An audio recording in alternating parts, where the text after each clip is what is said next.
नेपालको बाटो छेउमा खाना बनाउँदै गरेका टुरिस्टहरूको यो भिडियो हेर्नुहोस्। अनि पशुपतिनाथ मन्दिर परिसरमा यसरी लुगा सुकाउँदै गरेको यो भिडियो हेर्नुहोस्। अनि यो त केही होइन, गुड्दै गरेको गाडीमा समेत यसरी अन्डरवेयर सुकाएर हिँडिरहेका यी टुरिस्टहरू हेर्नुहोस्। अनि यो मुक्तिनाथ मन्दिरमा फालिएको फोहोर र कपडाहरू हेर्नुहोस्। यति हेर्दै गर्दा तपाईँले ती टुरिस्टहरू कहाँको हो भनेर अनुमान गरिसक्नुभयो होला। अब यो भिडियोलाई पज गर्नुहोस् अनि उनीहरू को हुन् भनेर कमेन्ट गर्नुहोस्। अब लेट मी गेस, तपाईँहरूमध्ये अधिकांशले उनीहरू इन्डियाबाट आएको भनेर सोच्नुभयो वा लेख्नुभयो होला।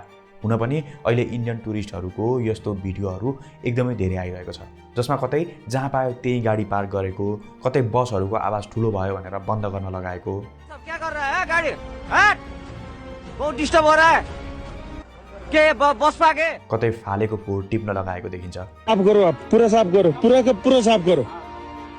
अन्नपूर्णा मालूम है आपको, ये कंजर्वेशन एरिया है, ये संरक्षित क्षेत्र है। अनि कतै गुटखा थुकेर फोहोर बनाएपछि सफा गर्न लगाएको देखिन्छ।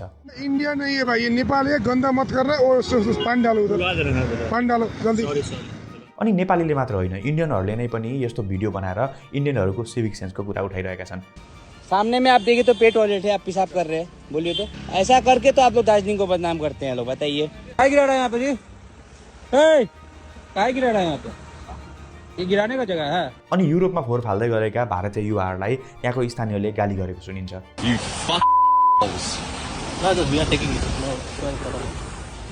Don't be sorry. Don't come to our country and litter, you mother. यस्ता कयौं भिडियोहरू छन् जसमा इन्डियनहरूमा सिभिक सेन्स नभएको भनेर प्रश्न उठिरहेको छ।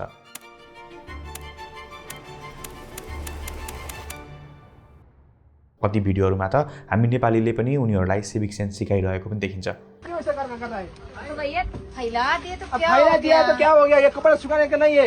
इंडिया नहीं है भाई, ये नेपाल है, गंदा मत कर रहा है। तर फेरि अर्कोतिर यस्ता केही भिडियोहरू छन् जसमा नेपाल र नेपालीको बारेमा राम्रो कुरा भएको देखिन्छ। हम लोग को नेपाल से ना सिविक सेंस सीखना बहुत ही जरूरी है इंडियंस को। अभी मैं हूँ पशुपतिनाथ मंदिर दर्शन करने जा रहा था और मुझे ना यहाँ का जो मंदिर के अंदर का परिसर आप देखो कितना साफ, आपको कहीं पे कुछ भी गंदगी यहाँ पे नजर नहीं आ रहा होगा। भाई नेपाल एक छोटा सा देश है, लेकिन भाई ये ना हमसे कहीं ज्यादा आगे है, अच्छाई में भी और भाई साहब सिविक सेंस में भी। तो देखिए, ये देखिए लाइन में लगे हैं और अपनी कतार में लगे हैं, कोई हॉर्न नहीं, कोई कुछ नहीं। यहाँ के बाद देखो कोई पट्टी क्रॉस नहीं है। यो राति कोही नभएको समयमा पनि नेपालीहरूले ट्राफिक रुल्स पालना गरेको भनेर भनिएको भिडियो हेर्नुहोस्। अभी ये भाई साहब जो स्कूटी वाले हैं वो red signal pay zebra cross के आगे चले गए। चाहते तो ये यहाँ से जा सकते थे, लेकिन नहीं भाई, वो जेब्रा क्रॉस के पीछे आए फिर। और देख लो भाई 11:30 बज रहे रात के और भाई ट्रैफिक रेड होने के बावजूद भी कोई भी क्रॉस नहीं कर रहा है। नेपालको सफाईको चर्चा पनि इन्डियनहरूले नै एकदमै धेरै गरेको देखिन्छ। अनस्टेबल गवर्नमेंट होने के बावजूद भी यहाँ एटलीस्ट सड़क और साफ सफाई काफ़ी अच्छा है इन लोगों का। इस वक्त मैं नेपाल के एक सड़क पे हूँ, चितवन नेशनल पार्क के। यहाँ पे साइकिल के लिए अलग जोन बनाया हुआ है, साइकिल जाने के लिए। गंदगी आपको दूर दूर तक देखने को नहीं मिलेगी, इवन एक चिप्स का रैपर भी नहीं कहीं फेंका हुआ है। कि यहाँ पे जो सफाई है ना वो कहीं नहीं देखने को मिलता। हमारे यहाँ इतने बड़े बड़े मंदिर हैं या रिलीजियस इतने प्लेसेस हैं, इतनी सफाई नहीं रहती, ना ही इतनी शांति रहती है। कति भिडियोहरूमा त नेपाल र भारत बीचको सिभिक सेन्सको कम्प्यारिजन नै गरेर पनि भिडियो बनेका छन्। जहाँ तक वीरगंज का बॉर्डर है वहाँ तक साफ सफाई देखिए, रोड के साइड में गाछ वृक्ष लाइटिंग पूरे देखिए आप लोग। उसके बाद में बॉर्डर खत्म होते ही आप लोग को मैं दिखा रहा हूँ बॉर्डर, हम लोग घुस गए बिहार में। देखिए अब ठेला देखिए यहाँ से शुरू, देखिए बहुत मजा आता है दोस्तों जब बिहार में आते हैं। हॉर्न देखिए, हॉर्न का आवाज। अनि यी सबै भिडियोहरूको कमेन्ट सेक्सन हेर्ने हो भने पनि इन्डियनहरूलाई गाली गरिरहेको अनि नेपालीको प्रशंसा गरेको देखिन्छ। तर के रियालिटी यही नै हो त? हामी साँच्चै नै इन्टरनेटमा देखेको जस्तै छौँ कि हामी पनि उही ड्याङको मुलाहरू नै हौँ? यो भिडियोमा हामी कसैलाई राम्रो वा नराम्रो प्रमाणित गर्न वा देखाउन खोजिरहेका छैनौँ, कसैको बचाव गर्न पनि खोजेको होइन। तर हाम्रो एउटा मात्रै प्रश्न के हो भने हामीले इन्टरनेटमा देखेको न्यारेटिभ्स कति सत्य छ र हाम्रो आफ्नै वास्तविकता चाहिँ के हो? मानव तपाईँ सामान किन्न बजार जानुभएको छ, पसल मेन रोडमा भएकाले पसलको अगाडि सडकमा बाइक राख्न मिल्दैन, तर पार्किङ अलिक पर छ। यस्तोमा तपाईँसँग दुईवटा चोइसेसहरू छन्। पहिलो, एकैछिन त हो भनेर बाटो छेउमा बाइक रोकेर पसल जाने। दोस्रो, केही समय लगाएर अलिक परको पार्किङमा बाइक राखेर आउने। तपाईँले पहिलो चोइस छानेर बाटो छेउमा बाइक रोक्ने हो भने अरू गाडीहरूलाई डिस्टर्ब हुन्छ र जाम लाग्न सक्छ। या तपाईँको बाइकलाई देखेर पनि अरू बाइकरहरूले पनि त्यसको छेउमा रोकेर अझ बढी समस्या सिर्जना गर्न सक्छन्। तर यदि तपाईँ पार्किङमा गएर बाइक राखेर आउनुहुन्छ भने तपाईँको कामले अरू कसैलाई पनि झन्झट भएन। हो, सिभिक सेन्स चाहिने भनेको यस्तै बेलामा हो, किनभने आफ्नो काम वा व्यवहारले अरूलाई असर नपरोस् भनेर ध्यान दिनु नै सिभिक सेन्स हो। जस्तो आफूले खाएको केलाको बोक्रा त्यत्तिकै फाल्दा त्यसले फोहोर हुन्छ र कोही त्यसमा चिप्लिएर लड्न पनि सक्छन्। सामान्य होला, तर यस्तोमा त्यो बोक्रा डस्टबिनमा हाल्नु सिभिक सेन्स हो। यो कसैलाई देखाउन वा जरिमानाबाट जोगिन भन्दा पनि आफ्नो जिम्मेवारीका रूपमा लिएर पुरा गर्ने गरिन्छ। सो यसरी बुझौँ कि हामीले सार्वजनिक रूपमा जे गर्छौँ त्यसबाट कुनै पनि रूपमा अरूलाई असर नगरोस्, बरु त्यसले अरूलाई सहज बनाओस् भनेर ध्यान दिनु नै सिभिक सेन्स हो। अब कुरा गरौँ हामी नेपालीमा चाहिँ यो सिभिक सेन्स कतिको छ त। मैले केही अघि इन्स्टाग्राममा हालेको यो भिडियो हेर्नुहोस्। यसमा मुक्तिनाथमा जताततै फालिएको लुगा र फोहोरहरूको कुरा गरिएको छ। मुक्तिनाथलाई चाहिँ एकदम पवित्र ठाउँ मानिन्छ। अनि तपाईँले यही साइडमा हेर्नुभयो भने यसरी ड्रेसिङ रुमहरू छ, कपडा फेर्ने ठाउँ भनेर बनाइएको छ। अनि तपाईँले यहाँ छिर्नुभयो भने गनाउँछ यहाँनिर होइन, यसरी पिसाबहरू फेरिएको छ, यहाँनिर कट्टुहरू यसरी राखिएको छ, दिशाहरू पनि छ।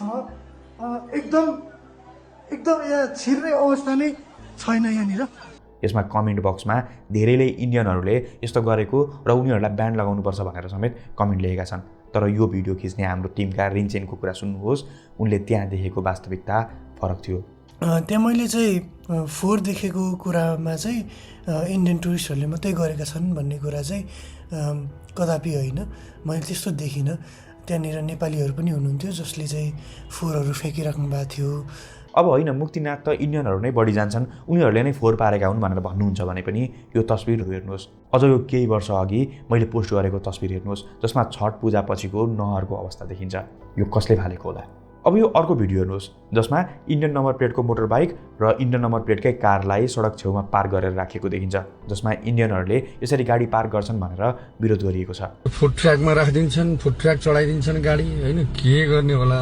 तर फेरि यस्ता भिडियोहरू पनि छन् जसमा हामी नेपालीले नै यसरी नै मोटरसाइकल र गाडीहरू पार्क गरेर राखेका छौँ। यो लेन मिचेको भनेर इन्डियनलाई गाली गरेको भिडियो एकदमै धेरै भाइरल भयो। तर फेरि यसरी नै देशभरि कयौँ ठाउँमा हामी नेपालीले नै पनि लेन मिचेर वा गलत तरिकाले गाडी वा बाइक कुदाएको देखिन्छ।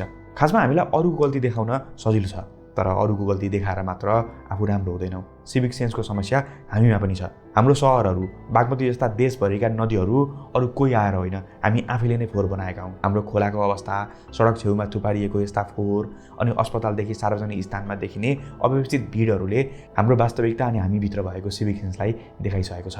अनि जसरी अहिले हामी अरूको देशमा आएर फोहोर गर्यो, हल्ला गर्यो भनेर इन्डियनहरूको विरोध गर्दैछौँ, त्यस्तै व्यवहार हामी नेपालीहरूले पनि विदेशमा गएर देखाइरहेका छौँ। जस्तो यो अस्ट्रेलियाको भिडियो हेरौँ जसमा नेपालीहरू मेट्रोमा नै हल्ला गरेर देउसी खेलिरहेका छन्।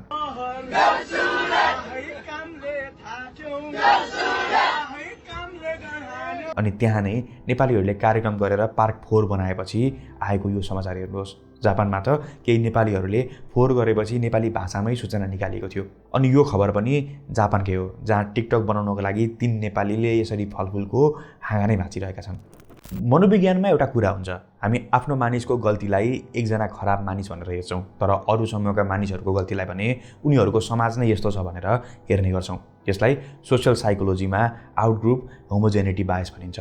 अहिले नेपालको इन्टरनेटमा त्यही नै भइरहेको हो। यो नेपालीको भिडियो देख्दा हामी यो कस्तो मान्छे रहेछ भनेर एकजनालाई भन्छौँ, तर यो भिडियो देख्दा भने यी इन्डियनहरू सबै यस्तै हुन् भनेर पुरै देशकै मानिसहरूलाई दोष दिन्छौँ। तर खासमा यो कुनै जात वा देशको कुरा पनि होइन, किनभने यो सगरमाथाको फोहोर हेर्नुहोस्। यो फोहोर कुनै एक देश वा जातको होइन, संसारभरका पर्वतारोहीले गरेको फोहोर हो। अनि युरोपमै पनि रक्सी खाएर चर्चीकला देखाउने युरोपियन टुरिस्टहरूले हैरान भएर स्थानीयहरूले विरोधमा र्याली नै निकाल्ने गर्छन्। खासमा बाहिरबाट घुम्न आएका मानिसहरूले समस्या सिर्जना गरेको नेपालमा मात्र होइन, संसारभर नै देखिन्छ। त्यसैले यसको विरोध मात्र होइन, त्यसलाई कसरी व्यवस्थापन गर्छौँ भन्ने कुरा चाहिँ मुख्य हो। अहिले यस्तो क्रियाकलाप देखे हामीले भिडियो खिचेर त्यसलाई पोस्ट गरेर अनि उनीहरूको पब्लिक सेमिङ गरेर समस्या समाधान हुन्छ भनेर हामी सोचिरहेका छौँ।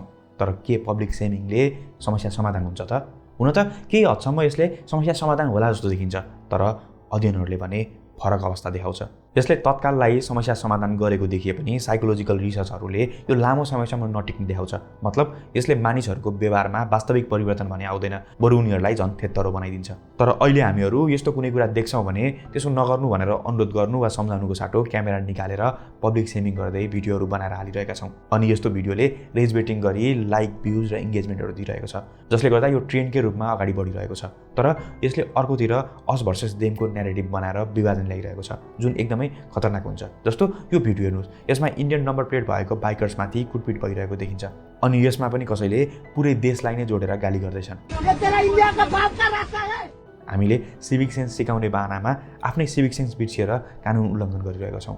हो, घुम्न आएका भारतीयहरूले अहिले नेपालमा देखाएका यस्ता व्यवहारहरू सही होइन, तर हामीले उनीहरूमाथि देखाइरहेको व्यवहार पनि कदापि सही होइन। अनि भारत र नेपाल बीच खुल्ला सिमाना छ र हामीले के बिर्सिनु हुँदैन भने नेपालमा भारतीयहरू आउने र बस्ने गरे जस्तै भारतमा पनि लाखौँ नेपालीहरू छन्। हामी कोही एकजनाको यस्तो व्यवहारको कारणले गर्दा पुरै नेपालीहरूलाई नै हेर्ने दृष्टिकोण नराम्रो हुँदैछ। जबकि इन्डियनहरूमा सिभिक सेन्स नभएको कुराको विरोध त कयौँ इन्डियनहरूले नै पनि गरिरहेका छन्। इंडियन नंबर प्लेट की गाड़ी है, बीचों बीच रोक दिया है, कहीं पे भी पार्क कर देते हैं। इनको 2-3 बार लोगों ने हटाया है कि हट जाओ, रास्ते में कार मत पार करो, मगर सिविल सेंस नाम की इनके अंदर कोई चीज नहीं है। सोशल मिडियाका पोस्टहरूका कमेन्टहरूमा पनि इन्डियनहरूले नै यस्तो व्यवहारको विरोध गरिरहेका छन्। तर जब हामी समाधान होस् भन्दा पनि घृणा फैलाउने गरी व्यवहार गर्छौँ तब अर्को समस्यालाई निम्त्याइरहेका हुन्छौँ। किनभने एउटा गलत कामको विरोध अर्को गलत कामबाट गर्नु हुँदैन।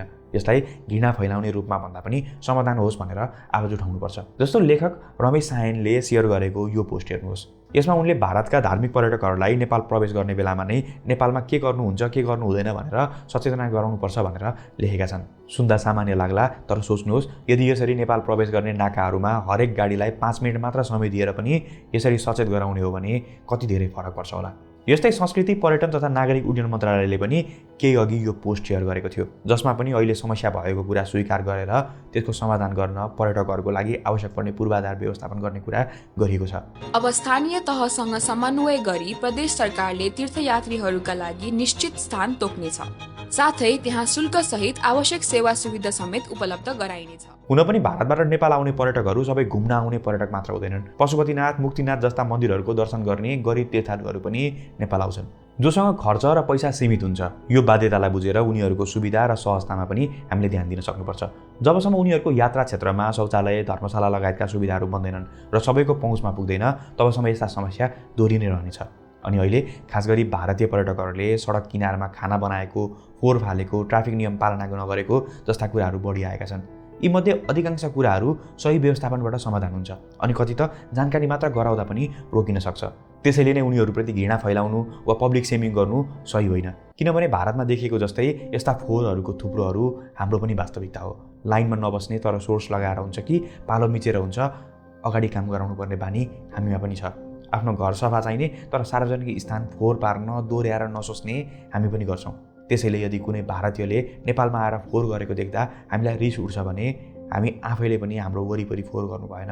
हामी आफैले पनि हाम्रो नदीनाला, मन्दिर र सार्वजनिक स्थान प्रदूषित पार्नु भएन। किनभने प्रश्न हामी भारतीयहरूभन्दा राम्रो वा कमजोर छौँ भन्ने प्रतिस्पर्धाको होइन। भारतमा पनि सिभिक सेन्स भएका करोडौँ मानिसहरू छन्, नेपालमा पनि छन्। अनि फेरि दुवै देशमा नियम नै नमान्ने, सिभिक सेन्स नै नभएका मानिसहरू पनि टन्नै छन्। त्यसैले प्रश्न यो हो कि नेपाली हुन्, भारतीय हुन् वा अरू कुनै पनि देशका मानिसहरू नै किन नहुन्, जो भए पनि हाम्रो देशमा आइसकेपछि हामी नेपालमा कानुन र सिभिक सेन्सको पालना गरिने वातावरण कसरी बनाउँछौँ भन्ने नै हो। किनभने सिभिक सेन्स कसैलाई जबरजस्ती लाद्ने कुरा होइन, यो त स्वस्फूर्त रूपमा पालना गर्ने वातावरण तयार पारिनुपर्छ। तर यही बिचमा एउटा राम्रो कुरा पनि के छ भने अहिले हामी कम्तीमा पनि सिभिक सेन्सको बारेमा कुरा गर्न थालेका छौँ। यसले के गर्नुहुन्छ के गर्नु हुँदैन भनेर धेरै मानिसहरूलाई अवेर पनि गराइरहेको छ। अनि फेरि अर्को राम्रो कुरा के पनि हो भने नेपालको बारेमा धेरै विदेशीहरू अनि भारतीयहरूले नै पनि नेपालीहरू अनुशासित छन्, सफा छन्, नियम पालना गर्छन् भनेर प्रशंसा गरिरहेका छन्। As you can see from the streets, actually I've never been to so clean streets like this one before, and all I can say is this is beautiful. अब हाम्रो लक्ष्य त्यो प्रशंसा सुनेर मक्ख पर्नु मात्र होइन, त्यो कुरा नेपालका हरेक सडक, मन्दिर, नदी र सार्वजनिक स्थानहरूमा पनि देखिने बनाउन सकौँ भन्ने हुनुपर्छ, ताकि इन्टरनेटमा देखेको नेपाल र वास्तविक नेपाल बीच धेरै फरक नहोस्। किनभने कुनै देशको इमेज सोसल मिडियाले मात्र बनाउँदैन, त्यो देशका मानिसहरूले दिनौँ गर्ने साना साना व्यवहारहरूले बनाउँछ।